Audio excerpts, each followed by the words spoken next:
Muy buenas tardes para todos. Antes de comenzar, por supuesto, iniciar por agradecer este espacio, estos espacios que genera la Asociación Colombiana, que se generan dentro de estos simposios, dentro de estas capacidades de compartimentar, de dar a conocer algunas de las mejores experiencias que hemos podido ver a lo largo de la jornada. Son diversas áreas y pues de pronto voy a citar algunas de las frases que hemos escuchado en las presentaciones anteriores, algunos términos especiales, temas como sinergia, temas de cultura, temas de control de cambio, temas de adquisición de tecnologías, ya que todo esto comienza a converger y comienza a tomar sentido dentro de las barreras que los sistemas de salud, que los prestadores y que todos los artífices tienen que comenzar a presentar, tienen que comenzar a lidiar y por supuesto deben superar cuando comenzamos a hablar de sistemas de salud efectivos. Desde ese punto, entonces comienza la primera premisa. ¿Dónde nace la interoperabilidad? ¿Por qué se genera la necesidad de comenzar a incorporar esos términos que de hecho vienen de otras industrias? Históricamente, los primeros en experimentar con temas de interoperabilidad fueron los del sector bancario. Creo que pues muchos o todos los presentes lo tenemos claro, pero pues básicamente se comienzan a generar esos espacios y esas capacidades de extrapolar esos conocimientos y esa usabilidad y reusabilidad de información a otros sectores como es el caso de la salud. Aquí tenemos algunos hechos que pues son bastante interesantes o que citan oportunidades de mejora dentro de los esquemas de prestación de servicios de salud. La capacidad de disponibilizar la historia clínica de forma completa, de forma integral, de forma histórica. Digamos que en Colombia, me corrigen por favor, si es la 1995 de 1999 la que establece la sincronía y la unificación de los repositorios clínicos como expedientes, como fuentes de información para la toma de decisiones, para la alimentación a través del tiempo. Vemos que en estos casos un porcentaje interesante, un porcentaje nada despreciable, en 50% de los casos se veía que esa información no estaba completamente disponible. Las citas bibliográficas se encuentran en la parte inferior de ese slide y por supuesto se pueden compartir por otras fuentes, ya que pues es conocimiento consolidado. Y de eso se trata parte de lo que la doctora María Fernanda estaba diciendo hace un momento. O sea, los centros de investigación clínica se encargan de establecer, entre muchas otras cosas, las capacidades y las oportunidades de mejora que existen para la consecución de la información que necesitamos para que este segundo paso, los diagnósticos de precisión, y el tercer paso, poder contar con la información en el momento correcto, ¿sí?, permitan generar eso que hemos venido llamando durante toda la jornada la medicina basada en valor. Cuando no tenemos las variables no podemos conocer la ecuación. Dicen de pronto en algunas áreas, citando algunos de los aspectos que el ingeniero Camilo también mencionaba en su presentación. Desde ese punto de vista, poder contar con esa información con la que necesitamos básicamente es la que va a permitir construir que los temas de toma de decisiones clínicas y que los temas de tratamiento sean los adecuados, que es lo que estamos viendo en la cuarta casilla. Tomemos un ejemplo muy básico, una prueba de líquido cefalorraquídeo para un niño. Si tenemos todo el reporte, menos un parámetro que se llama reconteo, no vamos a saber si es viral o si es bacteriano. Y esa incertidumbre va a ser básicamente que tengamos las dudas si, por ejemplo, ese esquema de tratamiento va a implicar una sobremedicación, si estamos incurriendo en un tema de diagnóstico no muy preciso que esté comprometiendo, encareciendo, enlenteciendo todo el proceso de prestación de salud. Hay unos puntos asociados a disponibilidad de infraestructura, de almacenamiento de datos, de técnicas de almacenamiento, de técnicas de consolidación, teniendo en cuenta que se están incrementando considerablemente esos volúmenes de datos. Entonces, la idea es que también exista esa capacidad de interoperar la información que básicamente se necesita para que no solamente durante el tratamiento, sino que durante ese seguimiento al tratamiento, esa disponibilidad de información permita tanto a los equipos de médicos tratantes como a los entes administradores de salud y de igual manera a los pacientes a ser exactamente igual de conscientes dentro de todo ese proceso transversal de atención. Este slide siempre me gusta usarlo, es una caricatura de los años 60, los Jetsons o los conocemos como los supersónicos, y trae a colación, o sea, de 1960. ¿sí? Hanna-Barbera o eran unos genios, o eran unos locos, o eran visionarios, o viajaron a través del tiempo. El caso es que los que conocimos algunos capítulos de este programa, veíamos que existían ya conceptos como telemedicina, telesalud, teleconsulta, teleapoyo, el uso de wearable device para enviar información desde locaciones remotas, consolidación de información. Entonces, wow, se comenzaba a abrir desde hace un poco ya más de medio siglo la puerta a esos conceptos que hacen o que permiten construir un sistema o un modelo de salud basado en algunos de los parámetros que hemos escuchado a lo largo de la jornada. Eficiencia, sistemas sostenibles, medicina de valor, medicina de precisión, reducción de costos, eficiencia, efectividad, eficacia y todos estos artífices y componentes que sí o sí tienen que estar presentes dentro de esa ecuación cuando estamos hablando de modelos sostenibles. Veámoslo un poco desde el acto médico, donde pues básicamente reiteramos en la oportunidad de mejorar los porcentajes de disponibilidad de información. ¿Y qué sucede con esa información? ¿Dónde se almacena? ¿Cómo se accede? ¿Cómo ha venido creciendo desde el 2016 hasta el 2023? 4000%. ¡Wow! Es una suma bastante interesante.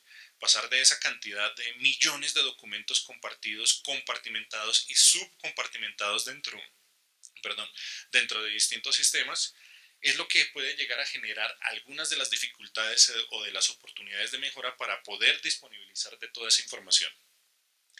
De igual manera, vemos que poder tener la información correcta del paciente correcto es una de las preocupaciones que varias iniciativas a nivel global, hablemos de IHE, es un acrónimo de Integrating Healthcare Enterprises, una iniciativa de algunos de los fabricantes por poder estandarizar y homologar esa información.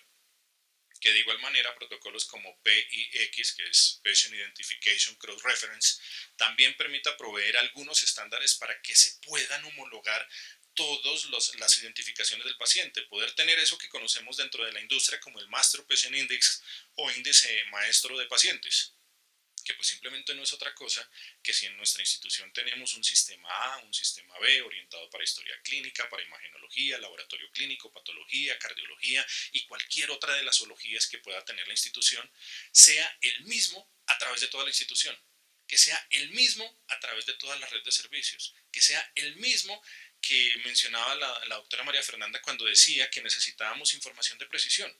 Porque en el momento que alimentemos los sistemas de información con información que no sea fiable, de pacientes no fiables, pues los estudios van a tener índices de variación que van a comprometer su viabilidad y su aceptabilidad dentro de los gremios de investigación. Básicamente, viéndolo desde flujos de trabajo eficiente, se trata de poder articular todos los sistemas de información que existen al interior de la institución o de una red de prestación de servicios de la forma adecuada. No es sumar toda esa información, es poder ver qué vamos a poder necesitar de cada uno de esos sistemas, ver cómo se pueden integrar y cómo se pueden disponibilizar para los equipos de atención médica. Cómo se pueden hacer entendibles y cómo pueden contribuir para la toma de decisiones. Consideremos un escenario de una institución, puede ser de un solo sitio, de una institución que tenga varias sedes, de una red de servicios, de una red departamental. Esa parte de abajo, tejida en red, la vamos a considerar como nuestro ecosistema digital. Por los iconos se puede inferir que hay soluciones de laboratorio clínico, soluciones de imagenología, soluciones de información que provenga de los primeros niveles, información que provenga de los segundos o terceros niveles de complejidad, historias clínicas, en fin, multiplicidad de fuentes de información conectadas entre sí. Digamos que la industria ya ha tratado de estandarizar los conceptos de los buses de interoperabilidad, que en términos generales lo que permite es incorporar múltiples estándares, valga la redundancia, estandarizados a nivel global, hablemos de FHIR, hablemos de HL7 o cualquier otra cantidad que ya podemos disponer dentro del mercado, protocolos propietarios, protocolos particulares, de tal manera que toda esa información se pueda consolidar. Está bien, avanzamos en una parte, ya tenemos toda la información. Sin embargo, ese es un mundo de información que va a permitir que la toma de decisiones siga siendo enlentecida porque no vamos a saber qué buscar. Entonces debe existir la capacidad de poder marcar esa información y de poderla extraer para que se construyan los modelos como lo podemos ver acá. Esto es una vista de 300, es un modelo, es un ejemplo, no quiere decir que sea el único, es un ejemplo de una vista de 360 grados que básicamente puede proveer información consolidada en tiempo real a un equipo tratante, que le ayude a ese médico o a ese equipo de salud o a ese equipo tratante a establecer un diagnóstico, a establecer una línea de tiempo, a conocer sus históricos de medicación, de imágenes, de consentimientos informados, de resultados de laboratorio, de signos vitales. ¿De dónde pueden venir esos signos vitales? Alimentados manualmente por un módulo de enfermería, integrados con los wearable devices que ya conocemos dentro del mercado, alimentados desde los pacientes en sus residencias cuando estamos hablando de modelos de atención domiciliaria, que es otro de los focos de crecimiento que están tomando las instituciones hoy. Básicamente se está buscando la forma de poder atender a más pacientes, de poder amplificar su capacidad instalada sin necesidad de sentar ladrillos, ¿sí? Porque simplemente no se requiere. Hay pacientes, hay conjuntos de pacientes que por su condición de salud, que puede ser un tema de recuperación o su nivel de criticidad, que puede ser medio o medio bajo o bajo, pueda ser susceptible de ser atendido de forma no presencial, de forma intramural, y que esos recursos que están en las instituciones se puedan aprovechar. Entonces, estos puntos de vista son los que comienzan a darle forma a todo lo que hemos visto, ¿sí? El ingeniero Camilo y el equipo de farmacovigilancia del Hospital de Popayán nos mostraban algunos modelos donde traían, donde se podía conseguir esa información y donde a través de un modelo de interoperabilidad efectiva de datos, como se mencionaba al principio de la presentación, se podía llegar a tener ese nivel de eficiencia y ese poder y ese nivel de disponibilidad de información, que en fin últimas es lo que permite que todas las decisiones de carácter clínico, que todas las decisiones de tratamiento de ese paciente se tomen de la manera más acertada en el menor tiempo posible. Y a eso hace parte uno de los conceptos de eficiencia que estábamos viendo en alguna de las anteriores presentaciones. Hay un componente que siempre llama la atención a lo largo de todas las instituciones, y es el tipo de inversión, la adopción de tecnologías, porque pues a fin de cuentas no se trata de sistematizar por sistematizar, porque eso cuesta. Si miramos los temas de la normatividad legal vigente, veamos resolución 1438 de 2011. Decía que a 31 de diciembre de 2014 todas las instituciones deberían estar sistematizadas. Ok, pero ¿por qué? ¿Lo teníamos claro? ¿No lo teníamos claro? ¿Qué sucedía en ese punto? ¿Cuáles eran las ventajas? Dentro de la industria, dentro de los proveedores de la industria de sistemas de información para healthcare, nosotros tenemos un dicho muy particular. Y es que si no logramos hacer que los potenciales clientes entiendan el valor de una solución, cualquier precio va a ser costoso. ¿Sí? En términos generales, cuando no somos capaces de transmitir las ventajas, no somos capaces de hacer conscientes a nuestros potenciales mercados de cuáles son las ventajas, de cómo va a percibir un retorno de la inversión por conceptos de sistematización, de integración, de interoperabilidad, modernización, transformación digital y todos los demás conceptos que estamos viendo en esta era, ¿sí? Básicamente no se va a entender y por ende no se va a avanzar. Entonces puede ser básicamente un stopper para que todos estos procesos de innovación y de transformación digital se congelen bastante. Entonces, desde ese punto de vista es necesario comprender por qué todo ese análisis comprensivo, todo ese análisis integral de información es el que va a permitir que las instituciones y que los sistemas de salud avancen y se conviertan en sistemas eficientes, sostenibles, centrados en el valor, con base en toma de decisiones sobre datos consolidados. Todo ese punto simplemente converge en la capacidad, como lo veíamos en la vista de 360 grados, de generar información clínica relevante para procesos de atención, para procesos de seguimiento, para procesos de investigación docente, investigación académica, investigación experimental, en fin, todos esos datos van a servir de alguna manera para poder avanzar de forma simétrica en cada una de las aristas que puede llegar a componer un sistema de salud. Y la pregunta, pues entonces viene siendo básicamente eso. ¿Qué datos se obtienen? ¿Qué técnicas de procesamiento de datos tenemos para saber qué información se genera? Comparten esos datos. ¿Qué información se conoce? ¿Qué información se necesita? Y por último, ¿qué información nos hace falta? Con base en esa parte de qué información nos hace falta, vemos tres grandes aspectos que siempre están presentes en todos los temas de despliegues de estos tipos de soluciones. Tiempo, dinero y calidad. Y aquí citamos otro de los conceptos de otra de las presentaciones, sinergia. Se tiene que trabajar de forma paralela.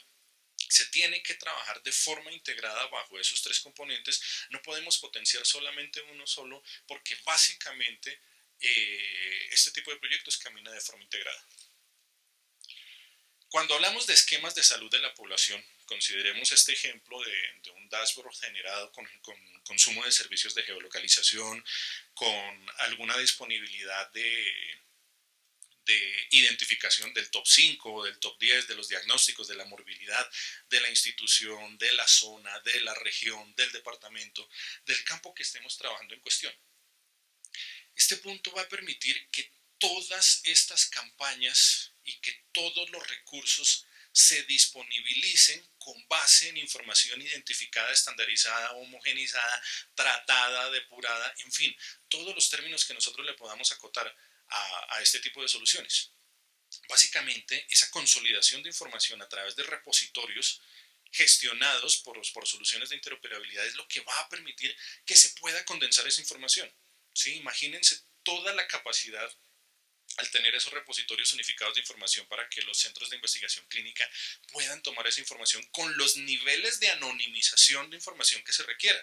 Y ya vamos a hablar un poco de esa parte, porque digamos existen dos grandes corrientes, pero al lado de esas dos grandes corrientes también se derivan una cantidad de subestándares que permiten que eso se pueda llevar al nivel de precisión y al nivel de privacidad de información que realmente este tipo de soluciones necesitan. Entonces, en resumen, este puede ser el común denominador de lo que se puede llegar a necesitar. ¿Cómo se convierten los sistemas tradicionales? Porque vuelvo y digo, no se trata de hacer toda la sumatoria, sino de interoperar todos los datos que básicamente estamos necesitando. Antes hablábamos de los portales donde simplemente se envía un resultado y ya está. Hasta ahí podemos colocar. Ahora podemos compartir esos resultados, hacer que esos resultados se puedan reenviar a los lugares que sean necesarios, que puedan ser consultados por los equipos de trabajo que puedan ser necesarios. Y ya pues esos documentos simplemente no vamos a hablar de un listado de datos, sino que vamos a tener valores que simplemente vienen siendo procesados con base en todos los mecanismos que hemos visto. A su vez, hablábamos un sistema A, un sistema B, un sistema C, cada uno con su base de datos, cada uno con sus tipos de información almacenados. Y la idea es que esos hilos de información se puedan volver repositorios unificados de datos. No se trata de duplicar los datos, no. Que todo lo que tengamos aquí, más lo que tengamos acá, más lo que tengamos acá, lo vayamos a replicar de forma total en otro repositorio. No, porque eso realmente no es eficiente en términos de inversión, en términos de despliegue de soluciones, y se puede utilizar ese tipo de expresiones. Entonces, básicamente se trata de poder tomar esos repositorios de información y poderlos manipular de acuerdo con las necesidades. Lo último, pues la parte de identificadores de pacientes, ya lo hablamos, ya lo mencionamos, existen algún tipo de iniciativas a nivel global, a nivel regional, que básicamente aseguren que tengamos correctamente identificados todos los pacientes a los que pretendemos atender. Pasando a las experiencias como tal, quisiera comenzar por la de Meaning for Use, que es una estrategia desarrollada en Norteamérica y está pues básicamente orientada hacia la integración de los principales sistemas y los principales proveedores.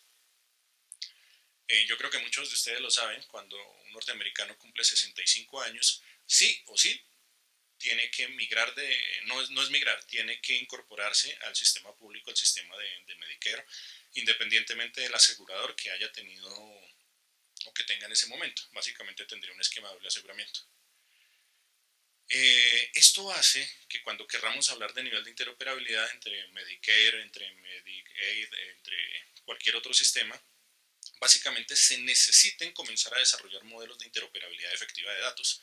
Consideremos alguna cosa. Este país tiene más de 330 millones de habitantes. Imagínense la cantidad de documentos que se generan día a día y la capacidad o la estabilidad de los estándares de interoperabilidad que se necesitan para que en semejantes volúmenes de datos este tipo de cosas pueda funcionar. Esta iniciativa de interoperabilidad comienza a incorporar algunos aspectos de seguridad de la información. La ley HIPAA En términos generales, es un compendio de requisitos que se necesitan para poder interoperar esa información, para poder proteger esa información y para que pueda ser utilizada para esquemas de análisis clínico y de análisis económico en términos de facturación, en términos de rendición de cuentas. Y comienzan a surgir algunos aspectos como los estándares de HL7 y la última versión de HL7 conocida como FHIR, que son estándares que se desarrollan a nivel global y que están orientados específicamente para el sector salud. No dependen de la interoperabilidad que se generó en la banca, sino que trabajan sobre esquemas de compartimentar información específicamente diseñados para salud. Estos pues son algunos de los aspectos claves que pues ya los hemos venido mencionando a lo largo de la presentación. ¿Sí? La mejora en los modelos de atención. La idea pues es que se pueda presentar un esquema de reducción dentro de los errores médicos, que se pueda tener una linealidad de proceso un poco clara y que esa información depurada realmente contribuya a los temas de decisiones clínicas. En un país de 330 y pico, 333, 334 millones, la capacidad de tener lectura cruzada, no solamente a nivel de apoyo diagnóstico, sino a nivel de análisis comprensivo de historia clínica, es bastante importante, ¿sí? Teniendo en cuenta la capacidad de movilidad que existe a lo largo de los estados de este país. Entonces, pues básicamente, la robustez que pueden llegar a requerir ese tipo de sistemas, entonces, debe estar orientada especialmente hacia los tres últimos acápites de este slide. Son eficiencias operativas, son sistemas que cualquier baja, cualquier downtime, cualquier indisponibilidad va a afectar de forma drástica a todos los objetivos misionales que se tengan ahí. Este es uno de los dashboards que se generan dentro de esta iniciativa y pues corresponde básicamente a técnicas de depuración. Ya pues dejamos de hablar de bases de datos y hablamos de bodegas de datos o data warehouse, de los mecanismos de hacerle minería de datos a toda esa información y de generar este tipo de dashboard que puedan dar una imagen en tiempo real del estado actual. Hay indicadores o KPIs como también los podemos denominar, orientados hacia los niveles de la educación de los pacientes, orientados hacia la mitigación de los causales de inasistencia de los pacientes de algunos servicios, orientados hacia los niveles de vacunación por grupo etario para cada uno de los segmentos que pueden llegar a componer esta población. ¿Sí? Poder discriminar cada uno de los puntos, como pueden ver en cada uno de los relojes, tienen sus niveles de verde y rojo colocados en diferente, porque de eso se trata un KPI, un indicador. Entonces, todos los valores van a poder permitir que en el momento que se llegue a generar la alerta en alguno de esos, se pueda generar el plan correctivo en tiempo real. No sirve de nada que en la primera semana de julio nos estemos reuniendo para analizar los indicadores de junio cuando ya no hay nada que hacer. Entonces, básicamente de eso se trata, poder disponibilizar la información en tiempo real. Otro de los ejemplos es el de My Health Record, que es una iniciativa que nace en Australia a partir del año 2018. Bueno, realmente el concepto viene generado desde inicios de la década de 2010, pero las primeras versiones de despliegue de esta solución se comienzan a ser efectivas o a ser productivas sobre el 2018, donde básicamente cada ciudadano australiano tiene su propio My Health Record, excepto los ciudadanos que no querían participar en ella. Y esto abre la puerta a otro de los estándares de protección de información. La contraparte de HIPAA, que es el estándar americano, es el europeo, GDPR, General Data Protection Regulation. La última versión, que también es de 2018-2019, comienza a contemplar la autonomía de los pacientes para solicitar incluso la eliminación de sus registros clínicos. Poder tener la potestad absoluta sobre todo esto para que puedan ser utilizados, para que puedan ser almacenados o no. Entonces a los ciudadanos australianos se les dio la potestad en ese momento de poder ser partícipes o no hacerlo. En términos generales o por default, básicamente cada ciudadano iba a tener su propio registro. La idea, y aquí vamos a ver parte del común denominador que vemos con el sistema de Estados Unidos, de acceso centralizado a la información, la reducción de los errores médicos, la medicina de precisión, vemos que se comienza a construir ese común denominador. Diferentes técnicas, diferentes herramientas, pero un mismo objetivo. Y todo pues básicamente centrado dentro del bienestar del paciente. Y aquí podemos traer una cita. A nivel Colombia, pues varios aseguradores se dieron cuenta o han notado durante la última década que es más fácil tratar a los pacientes en sus fases en las fases prematuras, en promoción y prevención, que es más fácil poder controlar a ciertos diagnósticos, a ciertas patologías con programas de promoción y prevención antes de que ellos pasen a sus fases crónicas, a las fases donde se vuelven diagnósticos de alto costo, a las fases donde implica malestar para los pacientes, movilidad reducida, incremento de costos, demoras en los tiempos de recuperación, en fin, encarecer y enlentecer todo el proceso de un sistema dinámico de salud. Este pues es básicamente un diagrama muy general, muy alto nivel de cómo funciona, de cómo a partir de las consultas, de los especialistas, de aliados de prestación de servicios, convergen en esa plataforma de interoperabilidad para poder presentar algunos resultados consistentes como las historias clínicas consolidadas, los diagnósticos eficientes, medicina de valor y en fin, todo lo demás. El Reino Unido pues tampoco se queda atrás. Se me olvida qué quiere decir la S, National Health Service, si mal no estoy. Les debo esa confirmación. Básicamente también es una iniciativa que lleva poco más de 18 años modelándose y que presenta básicamente los mismos estándares de servicio. Las versiones que se liberan a partir de 2022, inicios de 2023, incluyen muchos temas de todos los teles que los procesos de prestación de salud pueden llegar a requerir.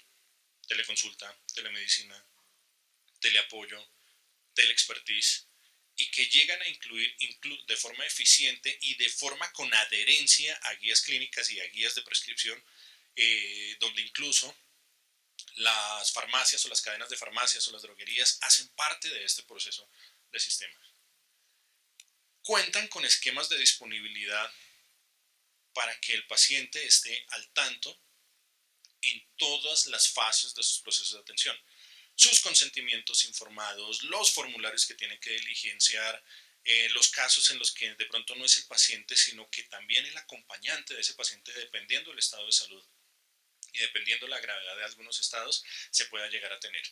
Este pues es un diagrama, un roadmap donde pues el cuadrante encerrado en amarillo de la parte de abajo es ese bus de interoperabilidad que asocia o que integra a un conjunto de artífices en la parte de arriba, podemos ver, que a través de capas de aplicaciones se pueden llegar a disponer de distintos niveles de información con distintos niveles de tecnología, con distintos niveles de customización o de personalización, pero el fin es el mismo: consolidar esos repositorios de información, optimizar los modelos de prestación de servicio, disminuir los errores médicos. Entonces hemos visto 3, 4 modelos con herramientas distintas, con niveles tecnológicos distintos, con capacidades de cobertura distintas, pero construyendo ese común denominador.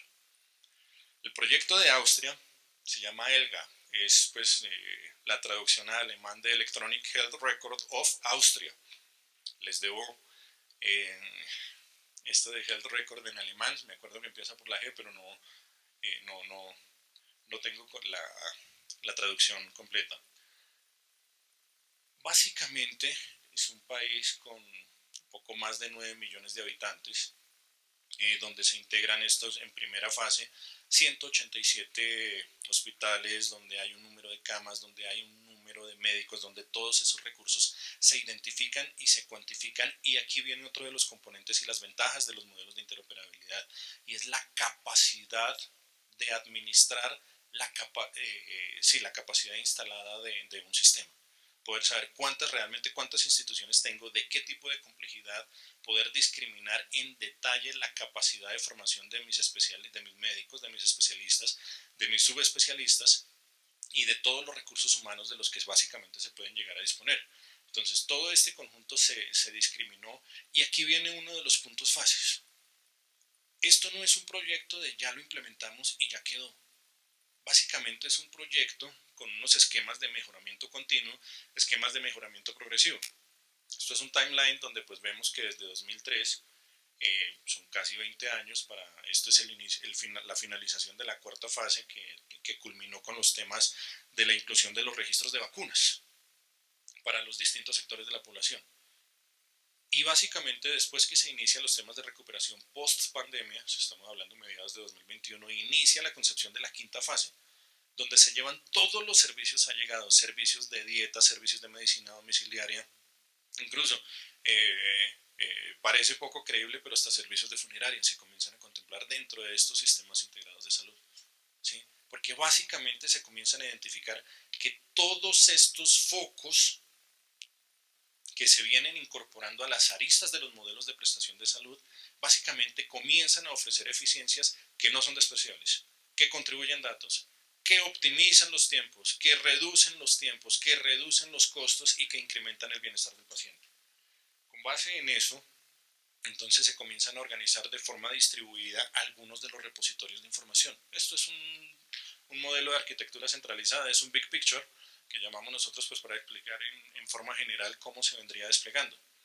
Como lo mencionábamos al principio, no se trata de tomar toda esa información y replicarla en toda.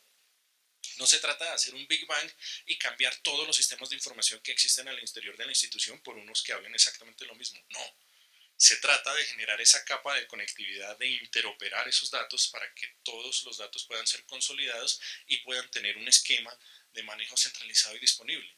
Que todos los esquemas estén disponibles para... Ahora no funciona. Para, como podemos ver en los cuadrantes de la parte inferior, que todos los actores estén alineados con el propósito. Y aquí viene la gran pregunta. ¿Qué tan aplicable es? Dice un dicho, no es lo mismo Dinamarca que Cundinamarca. Pero la respuesta a ese dicho también es que si es aplicable en Dinamarca, donde los estándares son bastante altos, se puede ajustar para Cundinamarca. Hay un comercial de un licor que dice que una caminata de 10.000 millas comienza con un paso. Y ese paso en el país ya se ha venido dando progresivamente. Al interior del país también existen ejemplos exitosos de cómo se comienzan a manejar de forma inteligente estos datos. Hace un par de semanas, conocimos un modelo bastante eficiente en una institución aquí en Bogotá para temas de atención a accidentes cerebrovasculares. Sorprendente la calidad de información, sorprendente los flujos de trabajo. Y la oportunidad de mejora, curiosamente, estaba en la capacidad de consolidación de información. En ese slide pues vemos algunos de los artífices, algunos de los casos de uso, pero la respuesta puntual para eso es sí, es completamente aplicable. Existe un nivel de madurez que está disponibilizado dentro del país. Existe la capacidad de poder articular todos esos mecanismos. Simplemente comenzar a hacerlo. Lo decía el ingeniero Camilo, citando a Peter Drucker. ¿Cómo fue que dijo? Que la cultura se come a la estrategia en el desayuno. Entonces es básicamente eso, equipos interdisciplinarios orientados a la capacidad de convertir este escenario actual en el escenario deseado a través de la implementación de mecanismos de interoperabilidad. Desde Siemens pues creemos en todo esto, participamos directamente como aliados estratégicos en el proyecto de ELGA, por eso lo conocemos bien, por eso sabemos las cosas que realmente se pueden hacer. Básicamente era lo que estaba para compartir el día de hoy. Hay muchísima información sobre la que realmente se puede hablar de este tema. Se los agradezco mucho. Un buen día.